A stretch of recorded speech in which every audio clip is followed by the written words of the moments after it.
Hello दोस्तों, the success point 2.0 में आप सभी का वेलकम है। आज हम लोग बिहार दरोगा नई भर्ती 2023 के लिए एडुटेरिया वॉल्यूम 2 से प्रैक्टिस सेट 12 करेंगे। तो सेशन में अंत तक बने रहिएगा। सेशन को लाइक एवं दोस्तों के साथ अधिक से अधिक शेयर कर दीजिएगा। जो लोग अपने चैनल पे नए हैं, चैनल को सब्सक्राइब कर बेल आइकन प्रेस कर दीजिएगा ताकि सेशन का नोटिफिकेशन हमेशा आपको मिलते रहे। बता दें कि इसका पीडीएफ का लिंक वीडियो के डिस्क्रिप्शन बॉक्स में डाल दिया गया है, आप लोग वहां से इसे डाउनलोड कर सकते हैं। तो आइए इसका पहला क्वेश्चन देखते हैं। क्वेश्चन कह रहा है कि मनुष्य की पेशियों का अध्ययन को कहते हैं, इसे कहते हैं मायोलॉजी। मैमेलॉजी में ये स्तनधारी जंतु का अध्ययन किया जाता है। हिमेटोलॉजी में रुधिर रक्त कहिए या फिर खून कह सकते हैं, इसका अध्ययन। ऑस्टियोलॉजी में हड्डी या अस्थियों का अध्ययन किया जाता है। अगला कि निम्नलिखित में से कौन सही रूप में सुमेलित नहीं है? तो घटपर्णी परजीवी आवर्तबीजी है, तो ये क्या है? सही सुमेलित नहीं है, क्योंकि घटपर्णी का पौधा प्रकाश संश्लेषण की क्रिया द्वारा अपना भोजन बनाने में सक्षम होता है। यह प्रायः ऐसे स्थान पर उगता है जहां की मृदा में नाइट्रोजन की कमी होती है, जिसकी पूर्ति वह कीटों को पचाकर करता है। समझ गए? अगला प्रश्न पे चलते हैं। किसी भी प्रजाति में गुणसूत्र संख्या स्थिर रहती है। ठीक है। अगला प्रश्न है कि निम्नलिखित में से कौन सा एक नाइट्रोजन स्थिरीकरण करने वाले जीव नहीं है? तो इसका सही उत्तर होगा माइकोराइजा। ठीक है। अगला प्रश्न है कि कौन से परिवर्तन में एंजाइम ट्रिप्सिन उत्प्रेरक का कार्य करता है? तो इसका सही उत्तर हो जाएगा प्रोटीन को एमिनो अम्ल में। अगला है कि निम्न में से किस विटामिन को कोलेकैक्सीफेरॉल के नाम से जाना जाता है? कैल्सीफेरॉल इसे कह सकते हैं, तो इसका सही उत्तर हो जाएगा विटामिन D3। इसको बोलिएगा, यही बोलिएगा कोलेकैक्सीफेरॉल। क्या है? कोलेकैक्सीफेरॉल विटामिन B2। ठीक है। अगले प्रश्न पे चलते हैं। प्रश्न पूछा है आपसे क्या, उसको देखते हैं। कह रहे हैं कि रक्त में श्वेत रक्त कणिकाओं की अत्यधिक मात्रा में उपस्थिति को रोग विज्ञान की भाषा में कहते हैं, इसे कहते हैं ल्यूकीमिया। क्या कहते हैं? ल्यूकीमिया कहते हैं। अगला प्रश्न है कि वह तत्व जो मानव पसीने के माध्यम से उत्सर्जित होता है वो क्या हो जाएगा? गंधक और माफ कीजिएगा, सोडियम तथा आयरन, और मैग्नीशियम तथा पोटेशियम। विकल्प बी सी दोनों होगा। अगला प्रश्न पे चलते हैं। प्रश्न पूछा है कि निम्नलिखित में से कौन सा युग्म सही सुमेलित नहीं है? एक तरफ हार्मोन है, दूसरी तरफ क्या है? कार्य है। तो गैस्ट्रिन जो रक्तचाप का नियमन है, ये गलत है। ठीक है, क्योंकि गैस्ट्रिन हार्मोन एक पेप्टाइड हार्मोन है जो अमाशय की कोशिकाओं द्वारा गैस्ट्रिक अम्ल के स्रावन को उद्दीप्त करता है। अगला कि पौधे का तना पौधे के सभी हिस्सों में पोषण तत्वों यानी भोजन वितरित करने में तथा डैश में भी मदद करता है, तो इसका सही उत्तर हो जाएगा इनमें से सभी। ठीक है। अगला प्रश्न पे चलिए। कह रहा है कि पृथ्वी पर अधिकांश ऑक्सीजन उत्पादित होता है, तो शैवालों से। किससे? शैवालों से। अगला प्रश्न है कि डाइक्लोरो डाइफिनॉल टेट्रा क्लोरोइथेन एक है, यानी कि डीडीटी क्या है? तो डीडीटी अजैव अपघटनीय प्रदूषक है। ठीक है, विकल्प ए। अगला है कि हाइड्रोकार्बन के अनुभारों के बढ़ते अनुक्रम के अनुसार निम्नलिखित में से कौन सा सही क्रम है? तो इसका सही उत्तर होगा मीथेन, इथेन, प्रोपेन और ब्यूटेन। विकल्प ए लगा दीजिए। अगला प्रश्न है आपके बीच की हैलोजनों में सबसे अधिक अभिक्रियाशील है, तो इसका सही उत्तर हो जाएगा फ्लोरीन। ठीक है। अगला है कि वनस्पति तेलों के हाइड्रोजनीकरण में निम्नलिखित में से किस उत्प्रेरक का उपयोग किया जाता है? तो इसका सही उत्तर हो जाएगा निकेल। अगला है कि नीचे दिए गए पदार्थों का उनके घनत्व के अवरोही क्रमानुसार सही अनुक्रम कौन सा है? तो इसका सही उत्तर हो जाएगा सोना, पारा, इस्पात। विकल्प बी। अगला प्रश्न पे चलिए। कह रहा है कि आवर्धक कांच में किस प्रकार का लेंस का प्रयोग किया जाता है? तो इसका सही उत्तर हो जाएगा उत्तल लेंस। अगला है कि ताप बढ़ाने पर द्रव की श्यानता क्या होती है? घट जाती है। क्या होती है? घट जाती है। अगला प्रश्न है कि आकस्मिक किरणों के संबंध में निम्न कथनों में से कौन सा सही नहीं है? तो इसका सही उत्तर हो जाएगा कि वे विद्युत चुंबकीय तरंगे होती है। अगला है कि निम्नलिखित में से किसकी तरंग लंबाई सबसे अधिक होती है? तो इसका सही उत्तर हो जाएगा रेडियो तरंगे। अगला है कि चंद्रयान 3 ने चंद्रमा के दक्षिणी ध्रुव पर किस तिथि को सॉफ्ट लैंडिंग की? तो इसका सही उत्तर हो जाएगा 23 अगस्त 2023। ठीक है। अगला प्रश्न पे चलिए। प्रश्न पूछा है कि ऑस्ट्रेलिया सिडनी में स्थित हैरिस पार्क का परिवर्तित नाम क्या है? तो इसका सही उत्तर होगा कि लिटिल इंडिया। क्या हो जाएगा? Little India. अगला है कि केंद्रीय जल शक्ति मंत्रालय द्वारा भारत में पहली बार जल स्रोतों की गणना की गई उसके अनुसार सर्वाधिक तालाबों एवं जलाशयों की संख्या किस राज्य में है? तो इसका सही विकल्प हो जाएगा पश्चिम बंगाल। अगला है कि अगस्त 2023 में कृषि क्षेत्र में सहयोग के लिए भारत ने किस देश के साथ एक समझौता ज्ञापन पर हस्ताक्षर किया है? तो इसका सही विकल्प हो जाएगा मोल्डोवा। क्या हो जाएगा? मोल्डोवा हो जाएगा। अगले प्रश्न पे चलते हैं। कह रहा है कि वर्तमान में DRDO defence research and development organisation के अध्यक्ष कौन है? तो इसका सही उत्तर हो जाएगा समीर वी कामत। ठीक है, विकल्प ए हो जाएगा। अगला है कि बिहार के किस जिले के उत्पाद मरचा चावल को जीआई टैग प्राप्त है? तो इसका सही उत्तर हो जाएगा पश्चिमी चंपारण। क्या हो जाएगा? पश्चिमी चंपारण को। ठीक है, कांगड़ा चाय हिमाचल प्रदेश को, नागपुरी दुबराज यानी चावल है ये क्या हो जाएगा? छत्तीसगढ़ राज्य का है जिसे जीआई टैग दिया गया है। लकड़ी की नक्काशी लद्दाख का जिसे जीआई टैग दिया गया है। ठीक है, अगले प्रश्न पे चलते हैं। पूछा है आपसे कि विश्व रक्तदान दिवस किस तिथि को मनाया जाता है? तो इसका सही उत्तर हो जाएगा 14 जून। अगला प्रश्न है कि सालबुग वेटलैंड कंजर्वेशन रिजर्व किस राज्य या केंद्र शासित प्रदेश में स्थित है? तो इसका सही उत्तर हो जाएगा जम्मू कश्मीर। अगला है कि भारत का पहला कार्बन न्यूट्रल पंचायत पल्ली पंचायत बन गया, यह किस राज्य या केंद्र शासित प्रदेश का पंचायत है? तो इसका सही उत्तर हो जाएगा जम्मू एवं कश्मीर, जम्मू कश्मीर। अगला है कि भारत के नए संसद भवन का आकार कैसा है? तो इसका सही विकल्प लगा दीजिए त्रिकोणीय। क्या हो जाएगा? त्रिकोणीय हो जाएगा। अगला वर्ष 2024 में 69वें फिल्म फेयर अवार्ड को की मेजबानी किस राज्य को सौंपी गई है? तो इसका सही विकल्प हो जाएगा गुजरात। अगला प्रश्न है कि साहित्य के क्षेत्र में वर्ष 2022 का नोबेल पुरस्कार किसे प्रदान किया गया? तो इसका सही विकल्प हो जाएगा एनी एर्नोकस। ठीक है, अगले प्रश्न पे चलते हैं। पूछा है आपसे क्या कि एससीओ देशों की विदेश मंत्रियों की बैठक मई 2023 में कहाँ हुई? तो इसका सही विकल्प हो जाएगा गोवा। अगला कि अक्टूबर 2023 में गोवा में होने वाले 73वें राष्ट्रीय खेल में किस राज्य के पारंपरिक गतका मार्शल आर्ट को आधिकारिक रूप से शामिल किया गया? तो इसका सही उत्तर हो जाएगा पंजाब। अगला कि किस राज्य की सरकार ने ग्रामीण इलाकों में महिलाओं के लिए पिंक शौचालय निर्माण करने की घोषणा की है? तो इसका सही उत्तर हो जाएगा त्रिपुरा। ठीक है, अगले प्रश्न पे चलते हैं। कह रहे हैं कि किस संस्था द्वारा बच्चों के स्वास्थ्य एवं कौशल पर आधारित पुस्तक लेट्स मूव फॉरवर्ड विकसित किया गया है? तो इसका सही विकल्प लगाइए ए तथा बी, एनसीईआरटी और यूनेस्को। अगला कि भारत के 77वें स्वतंत्रता दिवस पर भारतीय सेना द्वारा किस राज्य के नियंत्रण रेखा पर भगत ब्रिज का उद्घाटन किया गया? तो इसका सही विकल्प हो जाएगा जम्मू कश्मीर। अगला प्रश्न पे चलते हैं। पूछा आपसे कि भारत और किस देश ने इलेक्ट्रॉनिक के क्षेत्र में व्यापार को 100 अरब डॉलर तक पहुंचाने के लिए टास्क फोर्स का गठन किया? तो इसका सही उत्तर हो जाएगा अमेरिका। अगला है कि बिम्स्टेक की पहली विदेश मंत्री की बैठक कहाँ आयोजित की गई?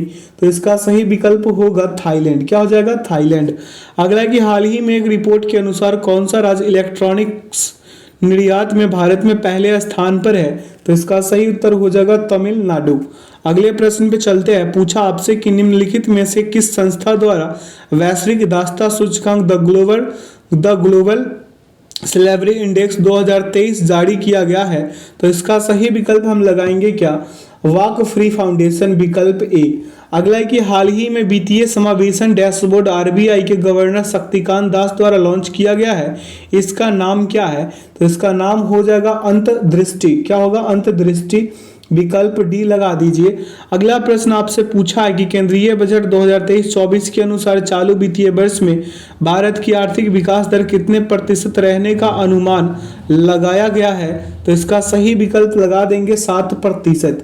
अगला प्रश्न पे चलते हैं। पूछा आपसे कि केंद्रीय बजट 2023-24 में सर्वाधिक खर्च किस योजना पर किया जाएगा?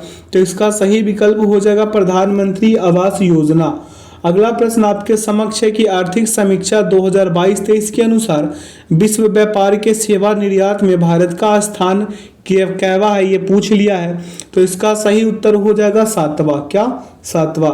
अगला है कि निम्नलिखित में से कौन सा कथन सत्य है? तो इनमें सभी के सभी कथन सत्य है। वीडियो को पॉज करके पढ़ लीजिएगा। ठीक है, आगे की ओर चलते हैं। प्रश्न पूछा आपसे कि लेब्राडोर की जलधारा निम्नलिखित में से किसके बीच अवस्थित है? तो इसका सही उत्तर हो जाएगा उत्तरी अमेरिका एवं ग्रीनलैंड के मध्य। अगला कि पृथ्वी पर उपलब्ध संपूर्ण जल में महासागरीय जल के बाद दूसरा प्रमुख जल क्षेत्र कौन सा है? तो इसका सही उत्तर हो जाएगा आपका बर्फ छत्रक। अगला प्रश्न है कि निम्नलिखित में से कौन सा उष्णकटिबंधीय घास का मैदान नहीं है? तो इसका सही उत्तर हो जाएगा इनमें से सभी। ठीक है, उष्णकटिबंधीय घास स्थल जो है, उष्णकटिबंधीय घास का मैदान भूमध्य रेखा के दोनों तरफ उष्णकटिबंधीय क्षेत्र में फैला है, जैसे सवाना, पूर्वी Africa, compass, Brazil, Llanos, Venezuela. ठीक है, आगे की ओर चलते हैं अगले प्रश्न पे। वहीं शीतोष्ण घास का जो मैदान है यह मध्य अक्षांशीय क्षेत्रों और महाद्वीप के भीतर भागों में, भीतरी भागों में पाए जाते हैं, जैसे पैम्पास जो है, पैम्पास ये अर्जेंटीना, वेल्ड दक्षिण अफ्रीका, डाउन्स ऑस्ट्रेलिया और स्टेपी मध्य एशिया।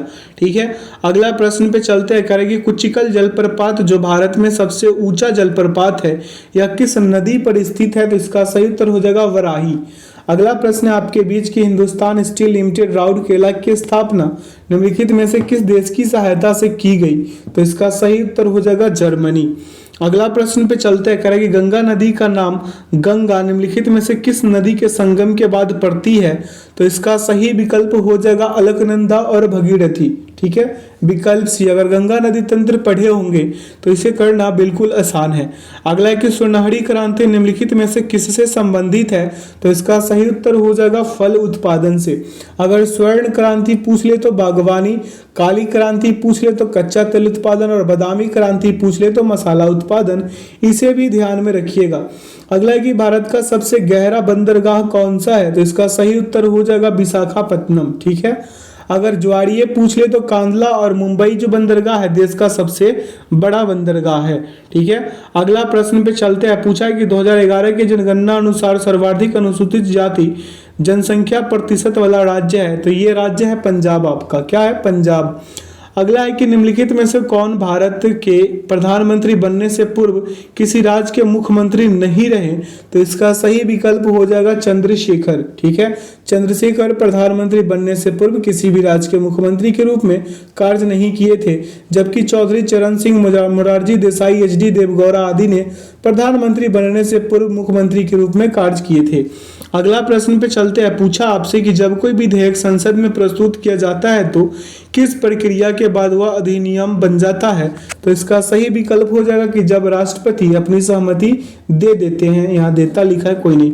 अगला प्रश्न है कि राज्य के नीति निर्देशक सिद्धांतों को भारतीय संविधान में शामिल किए जाने का क्या उद्देश्य है?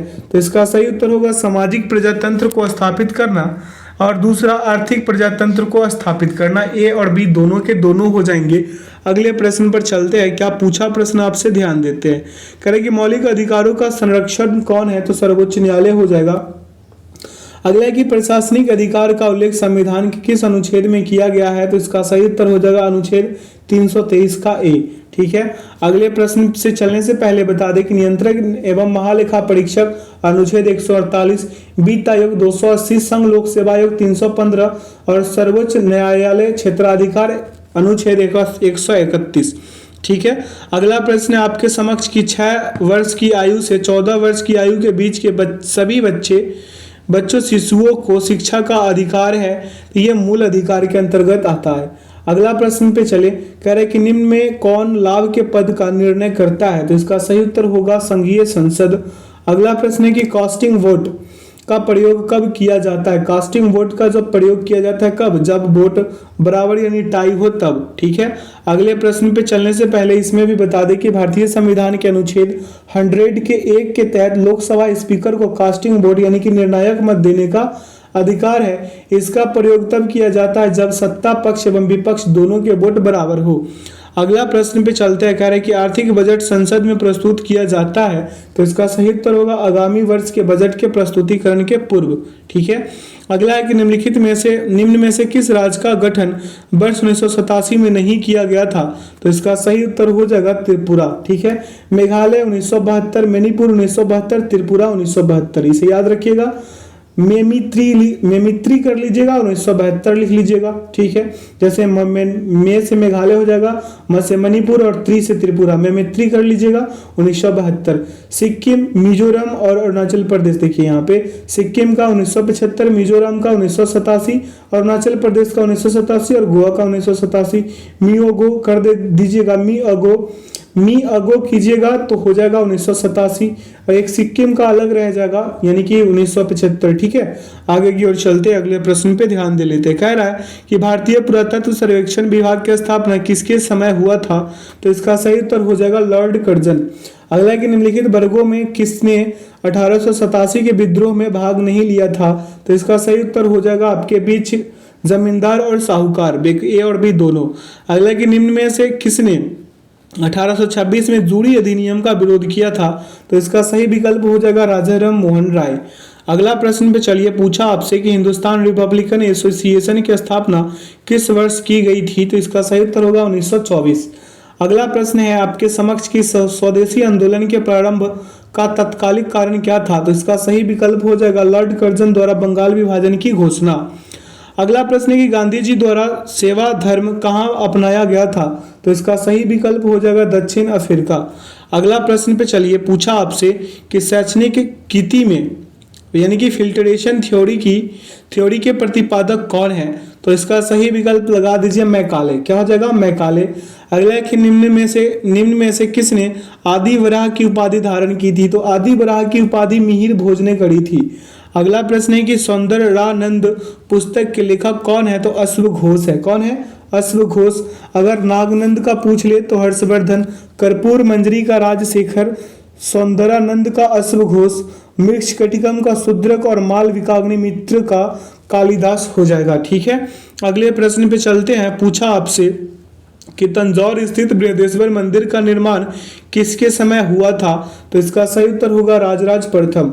अगला कि मीमांसा के प्रणेता थे? तो मीमांसा के प्रणेता जैमिनी थे, न्याय दर्शन के गौतम, सांख्य दर्शन के कपिल, वैशेषिक का हो जाएगा कनाद और मीमांसा का हो जाएगा जैमिनी। क्लियर है। अगला है कि किस स्थान से एक ही कब्र से 3 मानव कंकाल प्राप्त हुए? तो इसका सही उत्तर हो जाएगा क्या? दमदमा। क्या हो जाएगा? दमदमा।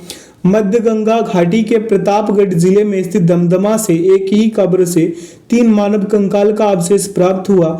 हड्डी से निर्मित आभूषण के अवशेष महदहा से प्राप्त हुआ था, महदहा से। ठीक है, अगले प्रश्न पे चलते हैं। प्रश्न पूछा है कि वर्ण व्यवस्था से संबंधित पुरुष सूक्त मूलतः पाया जाता है? तो इसका सही विकल्प लगाइए ऋग्वेद। ठीक है, अगला प्रश्न है कि निम्न में से किस राज्य का संबंध भगवान बुद्ध के जीवन से था? तो इसका सही विकल्प लगाइए यहाँ पे ए और बी दोनों, मगध और कौशल। अगला कि पूर्व गुप्त काल में शीशे के सिक्के की एक बड़ी मात्रा किसके द्वारा जारी की गई थी? तो इसका सही उत्तर हो जाएगा सातवाहनों द्वारा। अगला प्रश्न पे चलिए, पूछा आपसे कि नेशनल ग्रीन ट्रिब्यूनल भारत सरकार द्वारा कब स्थापित किया गया था? तो इसका सही उत्तर हो जाएगा 2010। अगला कि पृथ्वी का सर्वाधिक बृहद पारिस्थितिकी तंत्र निम्न में से कौन है? तो इसका सही उत्तर हो जाएगा जैव मंडल। अगला कि निम्न में कौन पृथ्वी का सबसे पुराना जीव है? तो इसका सही विकल्प लगा लीजिए नील हरित शैवाल। ठीक है, पृथ्वी का सबसे पुराना जीव नील हरित शैवाल हो जाएगा। अगला प्रश्न है कि बुक्सा बाघ परियोजना को राष्ट्रीय पार्क का दर्जा कब दिया गया था? तो इसका सही विकल्प लगा देंगे हम क्या? 1992, विकल्प सी लगा देंगे। ठीक है, अगले प्रश्न पे चलते। कह रहा है कि निम्न में से कौन प्राथमिक प्रदूषक के उदाहरण है? तो इनमें सभी के सभी। अगला है कि निम्न में से किसे विश्व बैंक की उधार ऋण देने वाली खिड़की कहा जाता है? तो इसका सही विकल्प लगा दीजिएगा क्या? IDA। क्या हो जाएगा? IDA, अंतर्राष्ट्रीय विकास संघ। अगला प्रश्न पे चलते हैं। पूछा क्या आपसे कि किस सिद्धांत के अनुसार बुरी मुद्रा अच्छी मुद्रा को प्रचलन से बाहर कर देती है? तो इसका सही विकल्प हो जाएगा ग्रेस्म का नियम। क्या हो जाएगा? ग्रेस्म का नियम। अगला कि प्राथमिक घाटा एवं ब्याज भुगतान का योग निम्न में से किसके बराबर होता है? तो इसका सही उत्तर होगा राजकोषीय घाटा। अगला प्रश्न है कि निम्न में कौन सा कारक किसी देश के आर्थिक विकास का अच्छा मापक है? तो इसका सही विकल्प लगाइए प्रति व्यक्ति आय। अगले प्रश्न पे चलिए। पूछा आपसे कि निम्न में कौन मानव विकास सूचकांक में शामिल नहीं है? तो इसका सही विकल्प हो जाएगा सामाजिक असमानता। अगला कि किस पोषी पादप में ग्रीन ईयर रोग होता है? तो इसका सही उत्तर हो जाएगा बाजरा। ठीक है, मूंगफली में टिक्का रोग। ठीक है, आलू में वाट रोग, गेहूं में बंट, आलू में मस्सा। ठीक है, आलू में क्या हो जाएगा? मस्सा वाट। तंबाकू में हो जाएगा मोजेक। तंबाकू में क्या होगा? मोजेक हो जाएगा। अगला है कि एल सुब्रमण्यम का संबंध किस वाद्य यंत्र से है, तो इसका सही उत्तर हो जाएगा वायलिन। ठीक है, पंडित रविशंकर का सितार, पन्नालाल घोष का तबला, अमजद अली खां का सरोद, भजन सुपारी का संतूर और इंद्रलाल राणा का होगा पखावज। ठीक है, अगले प्रश्न पे चलिए। पूछा आपसे कि भारत में कौन सा राज्य ऊन का सर्वाधिक उत्पादन करता है, तो इसका सही उत्तर हो जाएगा राजस्थान। ठीक है, दलहन उत्पादन में मध्य प्रदेश प्रथम स्थान पर, कोयला भंडारण में झारखंड प्रथम स्थान पे, ध्यान दीजिएगा भंडारण बोले हैं। अगला प्रश्न है कि यूके सिन्हा समिति का संबंध किससे है, तो इसका सही उत्तर होगा सूक्ष्म लघु एवं मध्यम उद्योग। अगला प्रश्न पे चलिए, कह रहा है कि कंप्यूटर प्रणाली पर विभिन्न कार्य करने के लिए अवशिष्ट प्रोग्राम एवं आंकड़ों के समूह को क्या कहते हैं, तो इसे कहते हैं सॉफ्टवेयर। क्या कहते हैं, सॉफ्टवेयर कहते हैं। अगला प्रश्न पूछा है आपसे कि यदि A B C D E 5 क्रमागत विषम संख्याएं हो तो उनका औसत क्या होगा, तो इनका औसत जोड़ दीजिए ना इसको। जैसे मेरे कहने का मतलब ये हो गया कि A B C D E तथा ई 5 क्रमागत विषम संख्याएं हैं, तो मान लीजिए कि पहली विषम संख्या क्या हो जाएगा, ए हो जाएगा, तो हम लिखेंगे बी बराबर ए प्लस 2, सी बराबर लिख देंगे ए प्लस 4, ठीक है, डी बराबर लिख देंगे ए प्लस 6, ई बराबर लिख देंगे ए प्लस 8। ये सभी को ऐड करिएगा तो क्या हो जाएगा आपका, यहाँ पे हम लिख देते हैं नीचे ए प्लस 2, ठीक है, फिर हो जाएगा प्लस ए प्लस 4, फिर प्लस हो जाएगा ए प्लस 6 और फिर प्लस हो जाएगा ए प्लस 8। ए प्लस क्या हो जाएगा 8 हो जाएगा और बटा में कर दीजिए 5, तो आपका हुआ 5a, यहाँ पे हो जाएगा आपका क्या 5a, क्या होगा 5a और बेटा हो जाएगा आपका 5a प्लस 20 और बेटा में हो जाएगा आपका 5। यहाँ पे 5 कॉमन कर दीजिए, a प्लस 4 लिख दीजिए और बेटा में लिख दीजिए आप कितना 5, काट पीट मचा दीजिए, 5 से 5 खत्म, a प्लस 4 इसका सही उत्तर होगा जो विकल्प ए में निहित है। अगले प्रश्न पे चलते, करें कि 2200 रुपए के उधार पर 5 वर्षों में 5% साधारण ब्याज की दर से कितनी राशि के बराबर वार्षिक किस्त का भुगतान अदा करना पड़ेगा, तो यहाँ पे देखिए क्या करना है। प्रत्येक समान वार्षिक किस्त के लिए हम लिख सकते हैं क्या, P गुने 100 और बटा 100 गुने T और प्लस कर देंगे, यहाँ पे ऊपर लिख देंगे RT और इंटू T माइनस 1 और बटा लिख देंगे 2। ऐसे इस वाले फॉर्मूला पे इसको आसानी से सॉल्व कर सकते हैं। तो आइए इसको सॉल्व करते हैं। क्या हो जाएगा यहाँ से आपका 2200, ठीक है, 2200 हो जाएगा, मल्टीप्लाई कितना 100 से, ठीक है, बटा में लिख देंगे हम 100 मल्टीप्लाई 5 और प्लस लिख देंगे 5 मल्टीप्लाई 5 इंटू 5 माइनस 1 और बटा कर देंगे 2। तो यहाँ से कीजिएगा तो आ जाएगा आपका 2200 गुणे 100 और बटा में हो जाएगा 500 प्लस 50, ठीक है। तो इसे कीजिएगा तो क्या होगा अगले स्टेप पे, आइए करके दिखाते हैं। जैसे 2200 और गुना हो जाएगा आपका 100 और बटा हो जाएगा आपका 550, एक जीरो से एक जीरो काट पीट मचा दीजिए, 400 आएंगे जो विकल्प किसमें बी में निहित है। अगला प्रश्न पे चलिए, पूछा आपसे कि किसी धन पर 15% वार्षिक दर से 2 वर्ष में चक्रवृद्धि ब्याज तथा साधारण ब्याज का अंतर 144 रुपए हो तो मूलधन क्या होगा।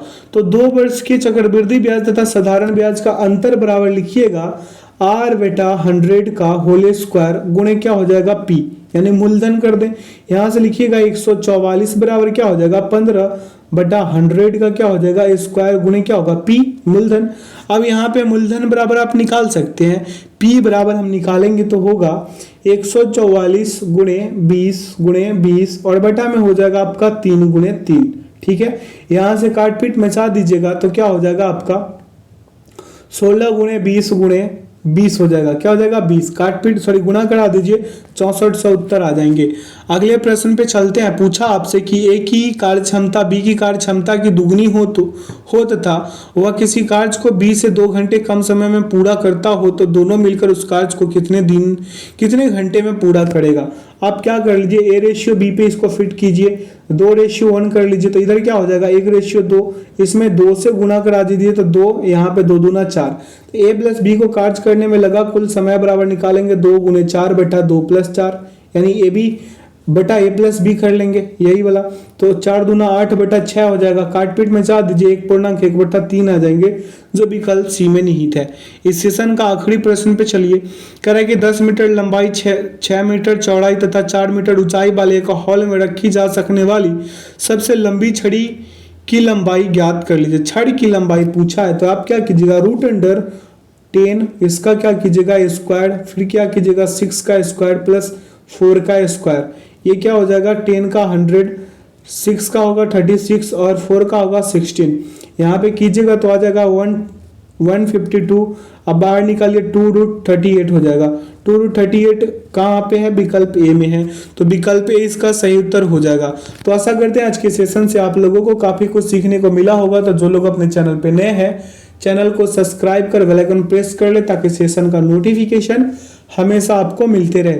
बता दें कि इसका पीडीएफ का लिंक वीडियो के डिस्क्रिप्शन बॉक्स में डाल दिया गया है, आप लोग वहां से इसे डाउनलोड कर सकते हैं। तो जो लोग अपने चैनल पे नए हैं, चैनल को सब्सक्राइब कर बेल आइकन प्रेस कर लीजिएगा ताकि सेशन का नोटिफिकेशन हमेशा आपको मिलते रहे। बता दें कि जो लोग इस सेशन को लगातार कर रहे हैं वो कमेंट सेक्शन में जरूर बताइएगा कि अब तक आप लोगों का स्कोर में क्या सुधार हुआ। तो चलिए अपना ख्याल रखिएगा और ऐसे ही शानदार सेशन पाने के लिए हमारे साथ जुड़े रहें और अपना ख्याल रखिएगा ताकि हमें भी खुशी होगी। अपना आप ख्याल रखिएगा तो, है ना। चलिए कोई नहीं, thanks for watching the video. जय हिंद, जय भारत।